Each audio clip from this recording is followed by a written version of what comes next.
Some things never get old, like hurling dead ninjas into rivers and off a cliffside. Welcome to Aragami 2, ladies and gentlemen.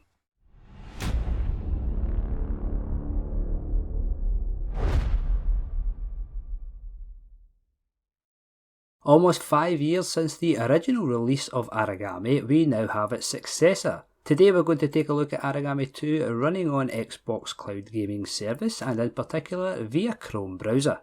Load time into this game took me around 34 seconds, which is a vast improvement since xCloud first launched. One quick note about the original Aragami, which I find very strange. The game itself was very positively reviewed by gamers when you look at certain social outlets. However, anyone you ever ask about the game seemed to be severely disappointed in it. Will the second installment be the same? Only time will tell. First up, we'll take a wee look at the settings options, of which there are none that are going to make a difference to the quality of this game. No performance or graphics modes, no motion blur or anti-aliasing settings is very simplistic. So it's time to create a character name and we'll get right into this then. Running through the tutorial helps you get your bearings and allowed me some much needed combat practice for this style of game. Skipping all of that and the cutscenes, no spoilers here, we'll dive right into the first mission. As the footage rolls on, you see just how smooth this is. Solid 60 frames per second at 1080p resolution, and due to the optimization and art style, it isn't very intensive and demanding, which is perfect for us, as we now get to experience a lovely smooth game across multiple devices.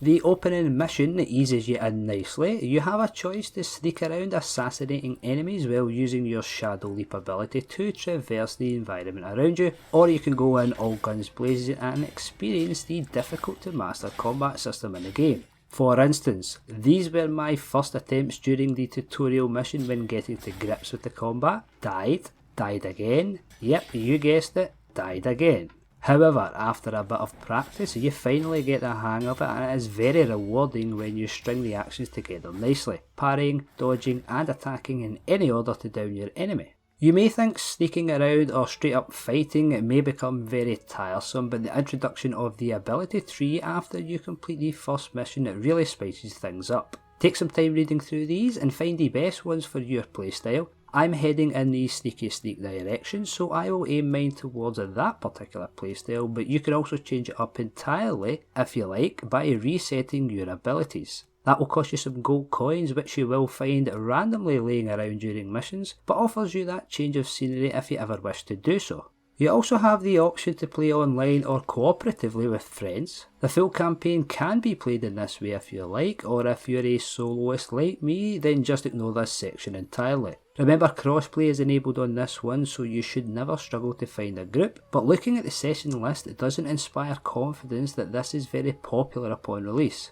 Heading into the second mission, and things are getting more serious now. Still maintaining the sneak approach, and I'm in full control. The game is very responsive. I do love the effects the long grass makes when moving through. It's very immersive. Make sure to hide your defeated enemies in the long grass or shadows, otherwise they may be spotted, or just throw them into the nearest river and think nothing of it. I would like to complain that the dead ninjas do not splash when thrown into the river. This was a big letdown. Not even a plop. As previously stated, getting your attacks and parries correct makes for intense combat and a nice feeling of accomplishment, but I do have another complaint to make. As you see here, evading the enemies who have spotted me murder their little mate is far too easy. This may get more difficult as the game progresses, and I hope so, as we do not have any difficulty settings to play around with. Overall thoughts? Good game. Very smooth, well optimised, running well and extremely responsive here in xCloud. May not be as expected for the hardened Souls-like gamers out there, but if you have Game Pass Ultimate, give it a go. It's part of your subscription, you might as well. Hope you enjoyed my brief thoughts on Aragami 2 and its performance in xCloud, folks. Let me know yours in the comments below, and don't forget to follow and subscribe across all of our social media channels for the latest cloud gaming news, tech reviews, comparisons and gameplay. Until next time then, stay safe and keep on gaming.